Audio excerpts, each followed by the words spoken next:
Hi, this is Daniel Means. I'm an arts writer here at the Daily Californian, and today I'm going to be talking about a Nick Drake tribute concert that I reviewed over at the Rickshaw Stop this past Sunday. It was a pretty cool event. The event was called Pink Moon, presented by Calyx and Faultline Studios.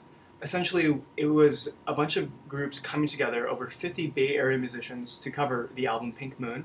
And it was kind of a cool setup where basically each group would cover a single song of the album, which did mean for 11 band transitions, which was executed perfectly, and I thought that it was going to be a complete logistical nightmare with the sheer amount of equipment, not to mention bodies, that were moving across the stage at rapid frequencies, because each song was only around 2 to 3 minutes. But it was enough to keep me entertained, and I was introduced to a lot of cool artists that I didn't really expect to, enjoy, because I'd never really heard them before. The night's composer was Darren Johnston. He is a trumpeter. He does a lot of his own. He does a solo project. He has a few trios that he works with. But he's basically kind of a jazz musician, and he composed and directed a lot of the music that happened throughout the evening. He kind of wrapped everything together. But when he's on stage himself, one thing I noted was that his style was awesome. He basically dressed like a classic jazz musician. He had a wrinkled gray suit. The guy had a fedora on.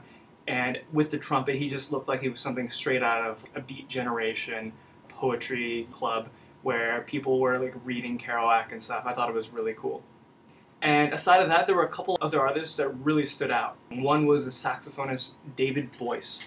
He performed the song Horn off the Pink Moon album, and he did it in a way where I had never thought the song could go, where essentially he took the main 3 notes of the song and looped them with his effects pedals, and then went on to just have amazing solos that took us to just these arpeggic highs and had really droning low notes off his saxophone.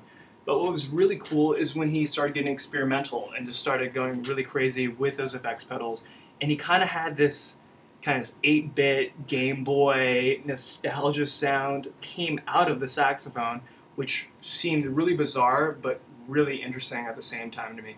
So he was definitely a standout artist. For me, one of the best artists of the night was Freddie Price, who is basically a multi-instrumentalist coming out of the Bay Area, and he performed Parasite off the album.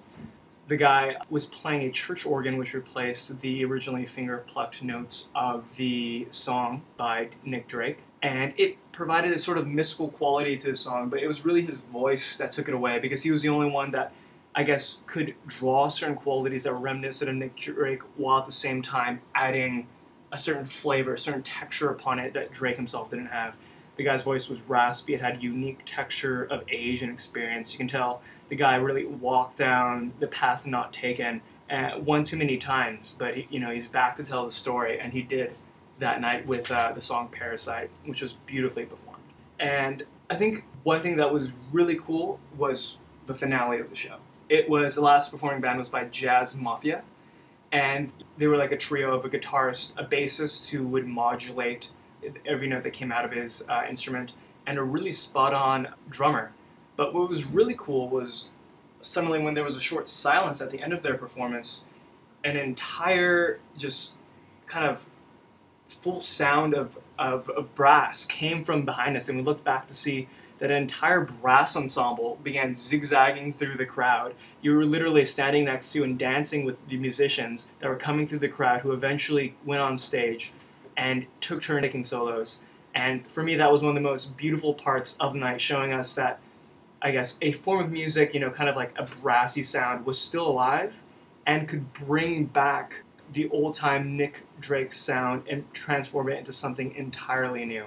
So that was a beautiful moment that I felt was truly unique to the evening. It's kind of a coming together of all the little pieces that made for a great night.